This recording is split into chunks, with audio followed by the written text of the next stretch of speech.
Hi there, thank you so much again for joining me on this channel. As always, I'm very grateful for all your previous views, likes, subscriptions and shares. I'm excited for this video because I thought we would explore the origins of the Baha'i faith, and it was a really steep learning curve for me, but it was a pleasure to find out more about this extraordinary faith. And I'm very sorry for this very embarrassing technical hitch.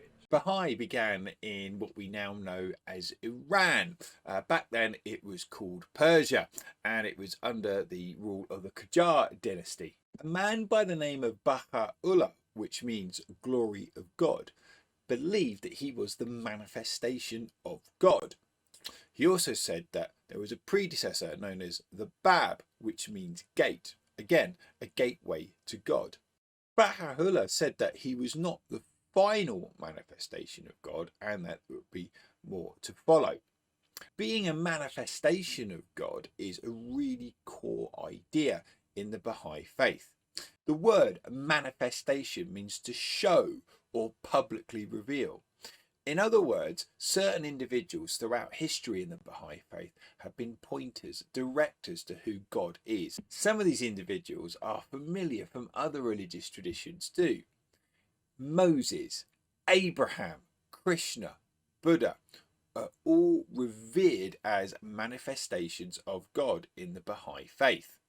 Intriguingly enough, there are manifestations according to Baha'i that we don't even know about. There are people who have been lost in the midst of time. Sadly, in not an uncommon story, those who created a new faith, a new idea, were persecuted. The Bab was executed for heresy. Heresy is when you go against the traditional teachings and culture of the time. In addition, Baha'u'llah was exiled. That means he was not allowed to live in Persia. I was really intrigued when I was putting this video together because I was completely ignorant about so many aspects of the Baha'i faith.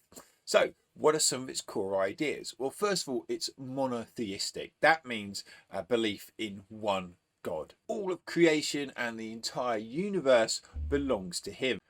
God is so great that he can never be understood by the human mind because God is infinite and our brains are, well, finite.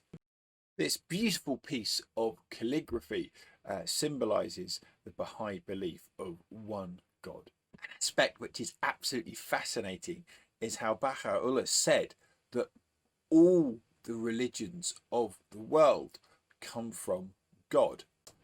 So in other words, all the faiths come from this one heavenly source. Bahai's relationship with science is really interesting as well. It sees no contradiction between the two, and actually they are necessary for each other and for human beings to progress and to live well.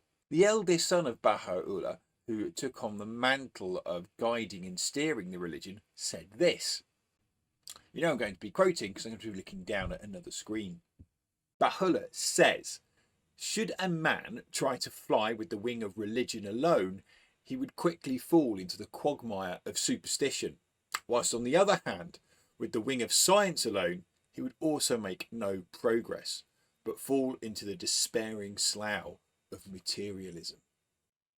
It's a fantastic quote, and I just love how there is this symbiotic relationship between science and religion. The holy book in the Baha'i faith is known as the Kitab-i-Aqdas. It was written by Baha'u'llah after requests from followers about what are some of the boundaries that are required in the Baha'i faith. And it sets out rules on things such as pilgrimage, fasting and prayer.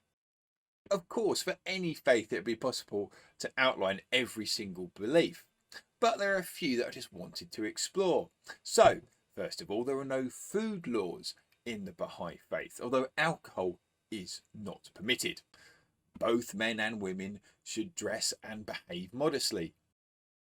Another belief is the importance of fasting, and in March there's a period of fasting which allows those in the Baha'i faith to reflect, to pray, to meditate and to work on, I suppose, your soul, detaching yourself from material items, from purifying your mind and focusing and concentrating on God. There's also a belief in the afterlife.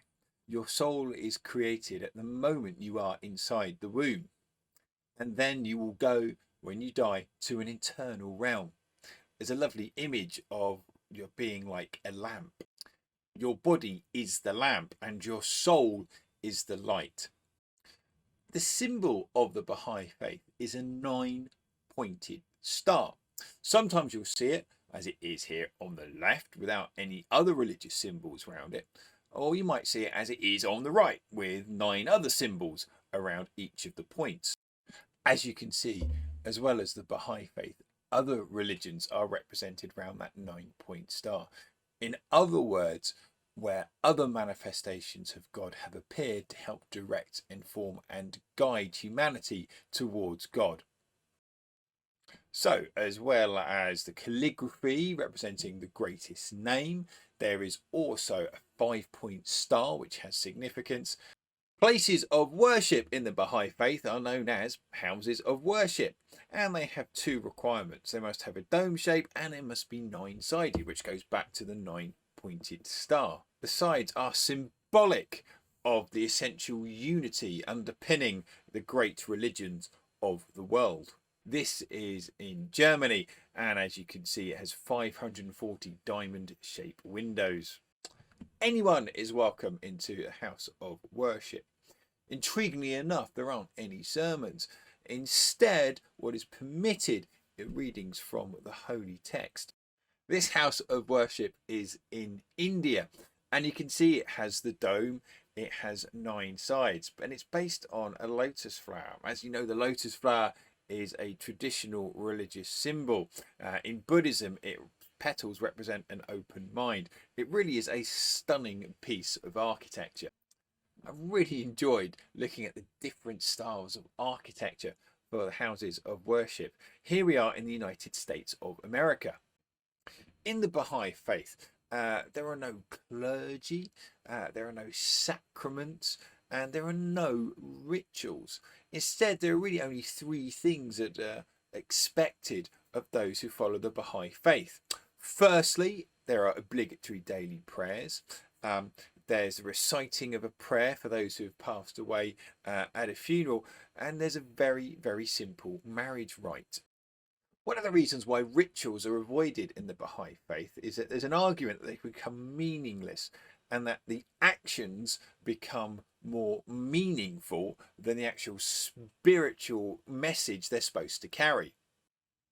There might be some a cappella music, but the idea is just to be there, to listen to the scriptures, the holy books that are being read, and really to make contact with God. As I have said so many times on this channel, so much of this is about me finding out things for the first time, and I've just been completely blown away by what I've discovered here about the Baha'i faith. I do hope it's been useful for you as well. Anyway, as always, if you are able to, please do like, comment and subscribe. Your support does mean a great deal and really does mean a lot. Until then, look after yourself, and as always, enjoy your learning.